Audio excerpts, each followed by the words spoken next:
So we're going to start this episode by talking about Aspen, because Aspen's been a super unique case.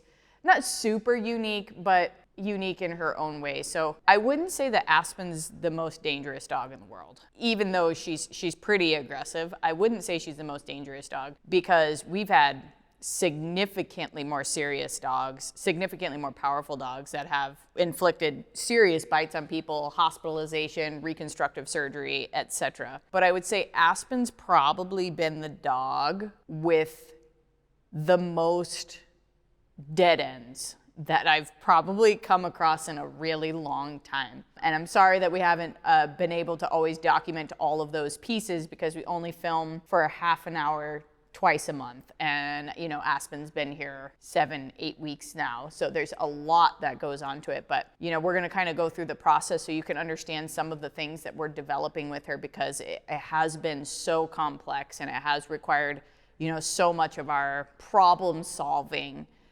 because there just has been just a dead end in almost every direction that we've gone. I would say the first few weeks things went really, really well. We were getting a little bit of play behaviors out of her. She was resource guarding quite a bit, but we got her eating out of the hand, which was nice. That was going very smoothly. She was letting me touch more. I was getting 1 to 2 second touches with her. I was even able to start counter conditioning a little bit for touch. And then I knew at that point that I was going to have to touch her more to get her going through the program, and I knew I was going to need the muzzle. We actually have this on film, but I was muzzle conditioning, and I was sensing something off inside that muzzle conditioning. And I didn't know exactly what it was at the time, but there was an offness with that muzzle conditioning while I was doing it. And if you go back to, I can't remember, week 3 or something like that with her, I'm doing the muzzle conditioning, but I was feeling an offness there. And I came and I remember talking to Hope, and I said, we're not going to have a problem with the muzzle. I said, we're going to have a problem with food and the muzzle.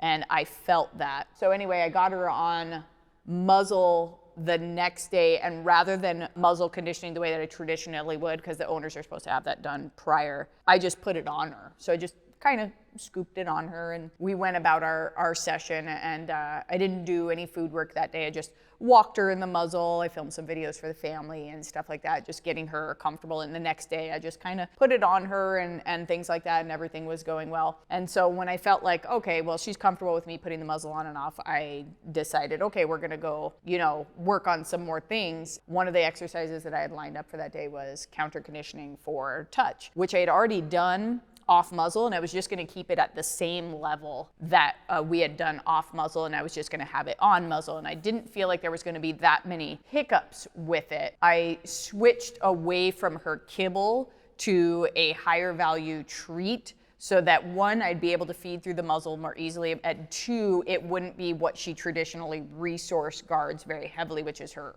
food, her actual kibble. And because she had been hand feeding and everything like that, I thought it was going to go okay. And so I started that exercise, and I posted a clip of that on the subscription page, but I started that exercise, and the first 2 reps went well. And the 3rd rep, she could not get that piece of food easily enough. The bars of the muzzle were hindering her. She looked up in my face and her eyes just went completely black.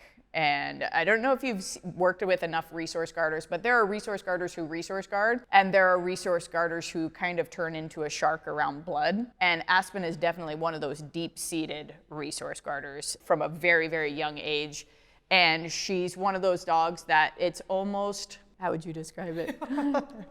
That's the best way to describe it. It's almost, she's not the same dog. It's almost like she completely steps outside of herself, and there's this look that comes over her. And we see lots of resource guarders that come through here, and I would say probably maybe 10 that we've worked in total have that look, where it is that same dog is not there anymore. And it doesn't matter who's in the room or what's going on, how close the food is, how far away the food is. Doesn't matter what you attempt to do in that moment, that dog is not there anymore. So Aspen is definitely one of those dogs, which isn't a huge problem. It's just when we start getting into all the dead ends, it starts becoming more of a problem. She was not able to get that piece of food through the muzzle in the timely fashion that she felt she was supposed to get that piece of food, and turned to aggression pretty quickly. And the more repetitions that I did, the more I tried to get the food through the muzzle, the more I offered the food, the more intense the aggression got, and it just kept escalating from there to the point where the exercise was completely non-functional.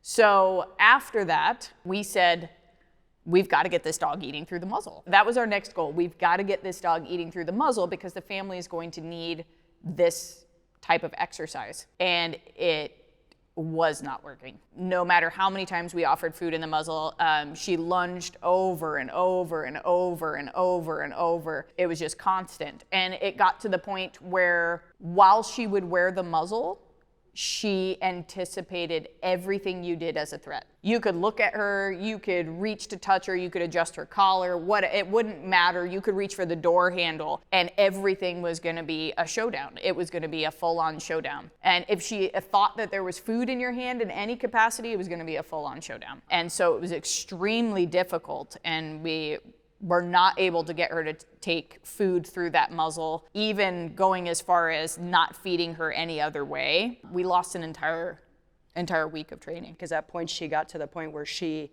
just was in avoidance of it altogether. There was just too much conflict there. So we were coming up with different ways of trying to do it passively. Me walking, and Steph just kind of turning and trying to offer food behind, and there was just no opening her up to that because everything was a threat. Stephanie bending down was a threat. Stephanie reaching into her treat bag was a threat. And then eventually she just got to the point where she wouldn't go away from the handler at that point because she said, I'm not gonna do anything like that. Corrections have had almost zero value. They make her highly suspicious of absolutely everything. They don't move her in the right direction, which is a really interesting play. And even when they're very fair, very clear and things like that, I noticed the more that we used correction, the more I was seeing the Aspen that we know was disappearing. The more I was seeing that other dog coming out, that black-eyed stare, things like that. So that was not viable to try to put up a boundary and say, hey, don't lunge, take it nicely. Don't bite the hand that feeds, take it nicely. And that was not a viable option either. Then it got to the point where we now have this dog that is suspicious of everything, every movement of the hand, every gesture of the hand, very suspicious about anything, and ready to lunge and bite over just about anything. And so now the muzzle is becoming more important as we go along, and also very, very important to the family. And one thing that we did not realize is that brief moment in time of trying to feed her through the muzzle destroyed the muzzle for us. In just that one exercise, it destroyed the muzzle. At that point in time, she was not gonna ever let us put the muzzle on again. She completely associates the muzzle with somebody is gonna take my food from me. Somebody is going to inhibit my ability to have full control over the food. And that's how she saw the muzzle. And that was devastating for us because we know the family is gonna need it. They're gonna need it in the future. They're gonna wanna use it. And so we lost a whole week of training trying to feed through the muzzle. We lost several days of training trying to get the muzzle on her again and work her through that. And so that's been a huge issue. And so we had to request an additional week of training. And then it got to the point where we had to make a decision. If we are going to help this dog, we're going to have to address resource guarding as one thing. And we're going to have to address the touch aggression, grooming aggression, vet aggression as a whole other thing. Correction's not viable option. Food rewards not a viable option.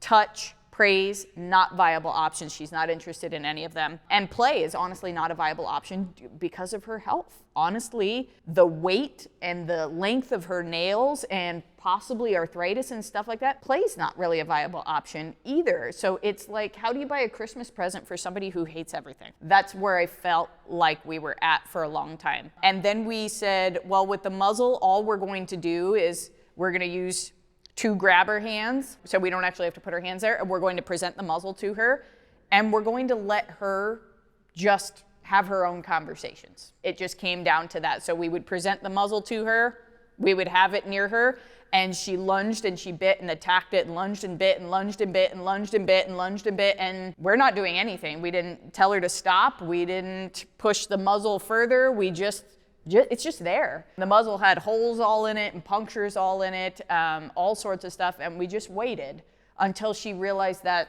the biting and the lunging and the aggression just wasn't working. And eventually she settled and relaxed, but that took a while. She settled and relaxed, and then she let us put the muzzle on at that point. And she's actually been pretty soft with the muzzle ever since then, which is great. She's actually gone back to hand feeding, not through the muzzle, but hand feeding softly and a lot of other things much more softly. And we realized that just letting her come to her own conclusion has honestly been, one, the best solution for her, but honestly the least stressful. Everything else was just brick wall after brick wall after brick wall. And we were watching her kind of continually digress, which is the last thing that we ever want for a dog. So we've taken the exact same approach to the grooming. We've taken the exact same approach to everything other than the resource guarding. The resource guarding we're handling in a different way. But as far as the grooming and the touching and all that sort of stuff, we're letting her just have her conversations. And it will be something that the family will eventually be able to carry over. But it took a lot of thought on how do we keep the dog's stress level as low as possible? How do we actually get results for the family? How do we keep ourselves safe in the mix of all of it? Like I said, she's not the most powerful, most aggressive dog. I don't weigh that much. Lauren doesn't weigh that much. Hope doesn't weigh that much. We're in a dangerous position with a lot of these things. And when it comes to trimming her nails and brushing her and bathing her and all, those are very intimate things that are going to require us being pretty close to the dog. So we've come up with some things that we want to show you in this episode, how we're working with her. Yeah, honestly, how thrilled we are with how things are going for her, and the level of stress that it's put on her has been so much less. Honestly, so much less. And it's one of the things where we've had to say we have to go outside of the box, because the traditional way of doing things, the things that we've done with even more intense cases, isn't working. It's putting so much stress on her that I honestly worry that it's too much stress, you know? So this solution that we've come up with is it's getting better every single day. I'm really happy with it. I'm really happy with the way that it's going. And so we have another week and a half to flesh it out and get it as good as possible. It'll be able to be transferred over to her vet and to her family. And I think it'll be a viable option for them going forward.